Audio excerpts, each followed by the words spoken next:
Hello, leaders of the world. Welcome to Spread Love in Organizations, a podcast for purpose-driven healthcare leaders striving to make life better around the world by leading their teams with genuine care, servant leadership, and love.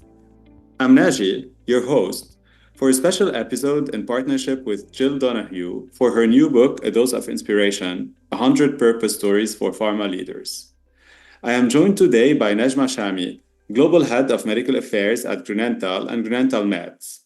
Nejma spent years working in a medical practice before joining the pharmaceutical industry, where she has since served in several leadership roles in medical affairs at Abbott, Novo Nordisk, and now at Grunenthal.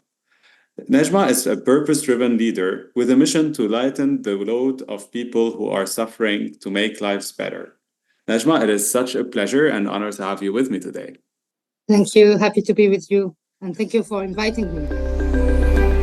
Can you first share with us your personal story? Why medicine? Why med school? And then why pharma? And what's in between the lines of this inspiring journey? So, you sent me back far away. So, why medicine? Before considering medicine, to be honest, I considering pursuing law school because my father is a lawyer, and I was always impressed by his way of impacting the people's lives, and he was always eager to find solution and to see the impact he can have on the daily life of the people he was interacting with, not only the people but also their family. And so it was a drive for me. But then when once I was considering what kind of career I want to have and what kind of studies I want to follow, I've seen that medicine crosses the line. So the ticks the box that I was looking for. So in medicine we are able to completely change the life of people and make them less suffer. And not only the patient we are treating, but also their family members. So this is why I've chosen to have this to follow the medicine school. And when I left Algeria to come in France, I did a specialization in oncohematology, and I discovered that not only in my medical practice in the hospital I can impact patient life, but also in working in pharma. And this is where I became interested in working in pharma. I discovered what we can do and how by developing new treatments we can have this great impact. So this is why I joined pharma. And I started from the field as an MSL, and then I did all my career in medical affairs. So it was very, a very, how can I say, rich experience. Not only about because of the products I was working on and developing, but also because of the people I was able to meet and to work with, either within the company or especially outside of the company, with interacting with the key opinion leaders, listening to their expectation and trying to understand where are the gaps and where we can have this added value and this great impact. You talked about your dad. I know your upbringing had a lot of influence on the way you think about your purpose and how you are a service-driven leader. How do you think about this in your daily job today, being in the pharma world? You really chose to become a doctor to make lives better, as you said. So now looking back at your upbringing and what you do today, how do you make sure that you're achieving your purpose in the pharma industry? And do you feel you're fully achieving it? I think that the way to make sure that I'm doing it is by not losing the North Star. There's one promise I did to my father when I moved to pharma, because he was very disappointed when I moved to pharma. And he considered that, you did medical school in order to not treat the patient and to move to pharma. So you are, in a way, you are not respecting the view you did and the engagement you had when you entered the medical school. And the promise I gave him is that I will never, ever lose this North Star, being that the end user is the patient. What we are doing and everything we do is driven by the patient. I know that it can seem cheesy, but not at all. Because if we don't lose this drive, we know why we are thriving. We know why we are doing things. We know why we are working every day within the teams, with the experts, in order to develop the new treatments and offer new solutions for the patients. And it gives us this ability to take always a step back, not being always driven by our projects, not always driven by our objectives, our KPI, because it's a word we always have in pharma, and I have worked also in commercial, so I know the pressure of the KPIs. But when we remind ourselves and when we remind our teams, what are we talking about and what kind of solution we are providing, it gives us this North Star. It gives us this direction we don't lose. And that's everything we do it for the patient. And every change we can have or impact we can have on each patient life worth the effort we are doing.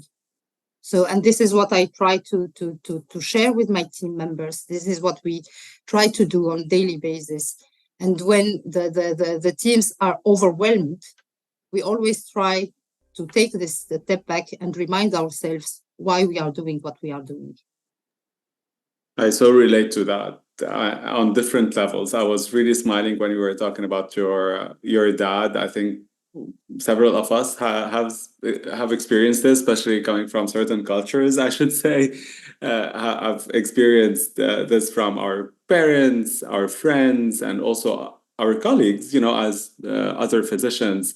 And then how you talked about remembering every single time why we do what we do. And it's really for those patients we serve.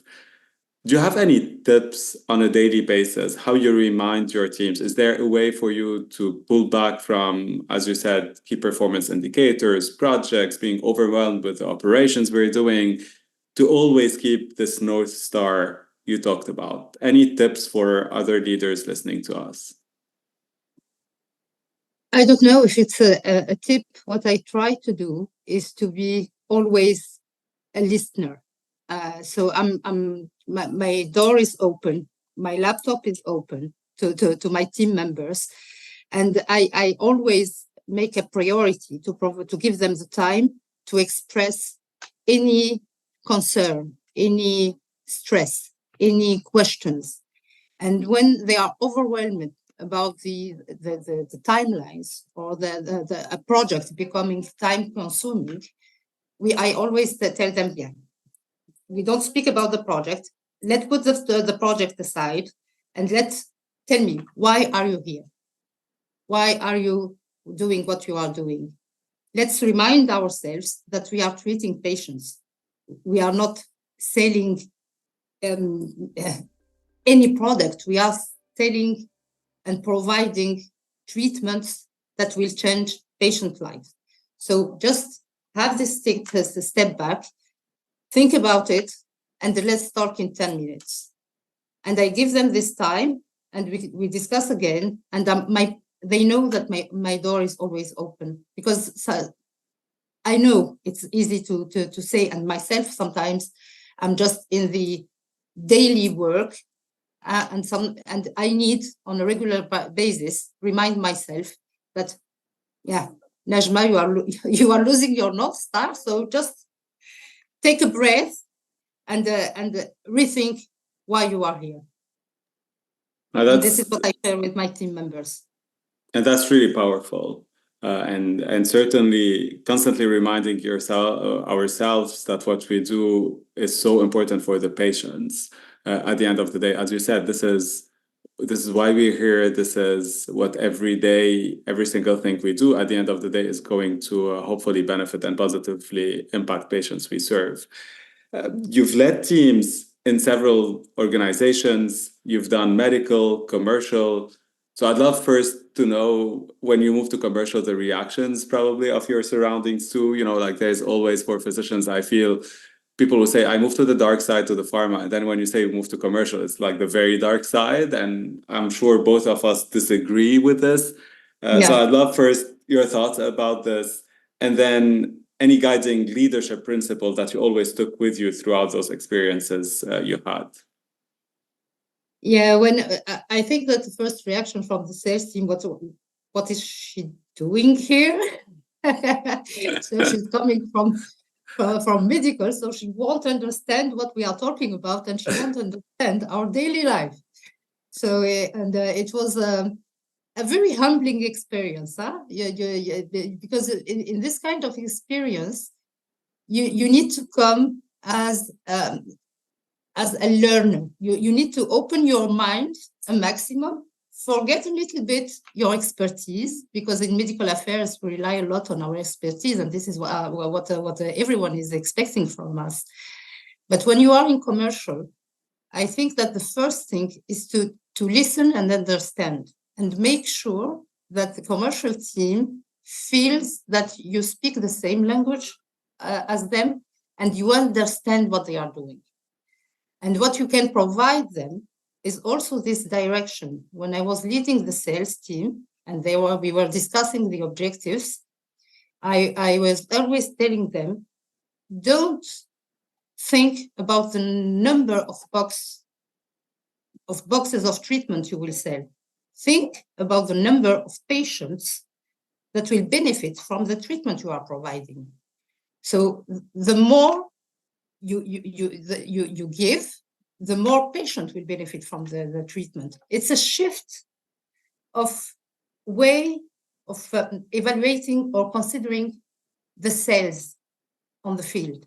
And it's being also able to understand what they are doing. They need to feel that when they speak to you as their leader, they know and they are sure that you understand what they are doing and what their daily life is about.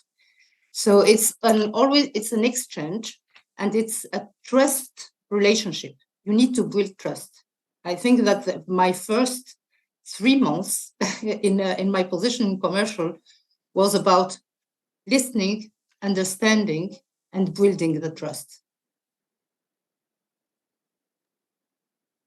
You said, and it's so true, right? When you think about it patient by patient, right? And this is always how I felt about our commercial organizations. And when I was leading teams, it's practically the last mile. Like without the work we do, patients would not get the medicine in their hands, right? And as you said, like it's every impact is one patient's being helped on the medicine they need to do with the right balance on benefits and risks of this medication. So I loved how you framed it.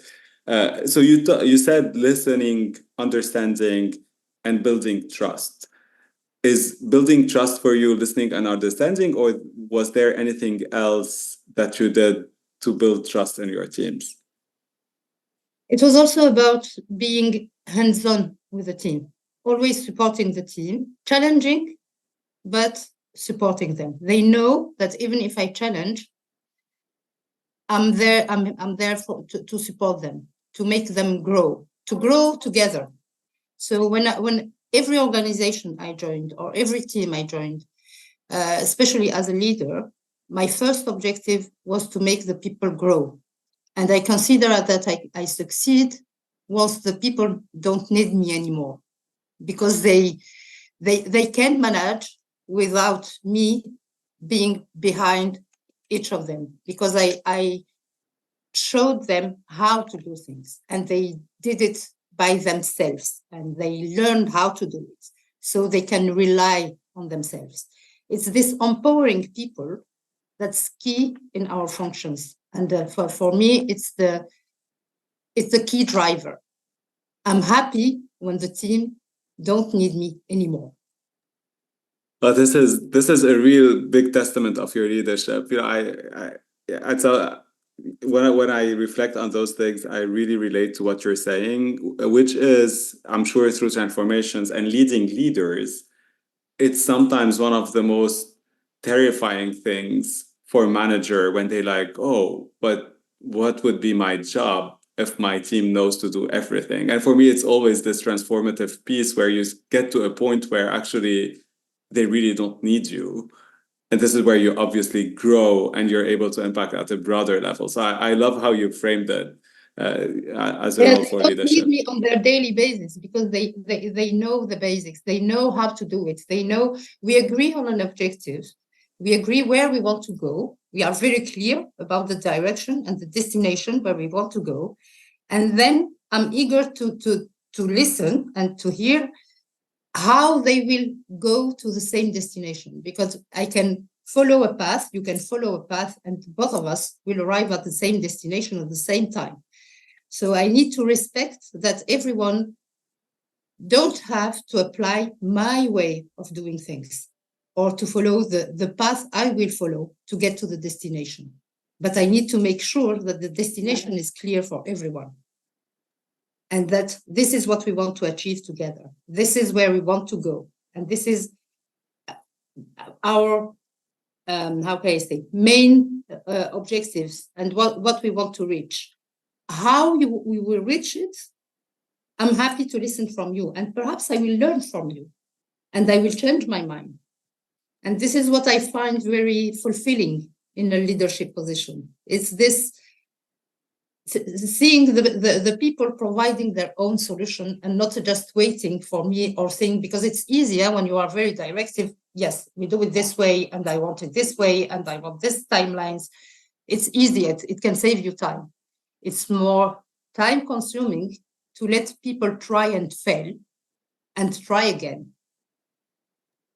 You're bringing several concepts here that I really value and love, and it's a great segue to my next session. And I'm feeling the humility in what you're saying. You're really a humble leader, too, willing to learn and be open to others.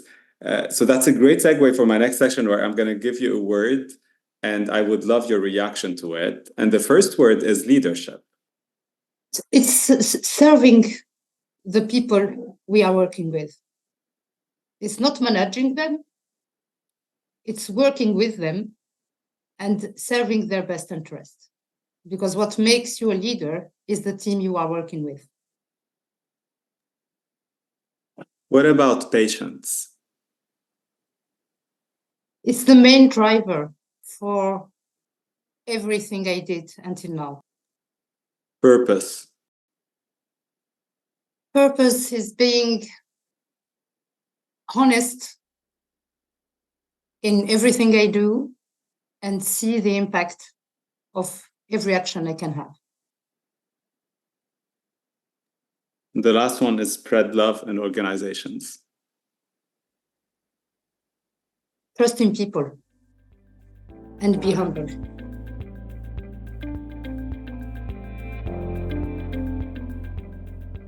Any final word of wisdom for healthcare leaders around the world?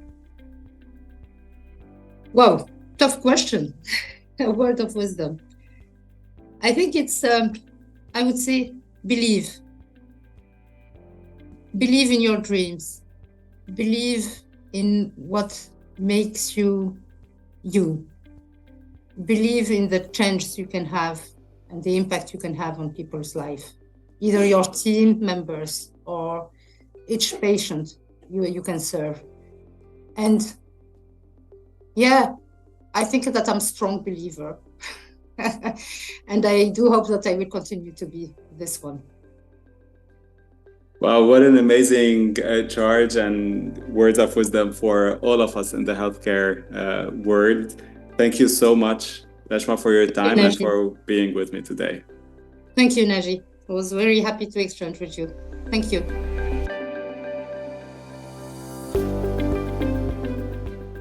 Thank you all for listening to Spread Love in Organizations podcast. More episodes in partnership with Jill Donahue for her new book, A Dose of Inspiration, are available on SpreadLoveIO.com. Subscribe and connect wherever you listen to podcasts. Most importantly, spread love in your organizations and spread the word around you to inspire others and amplify this movement our world so desperately needs.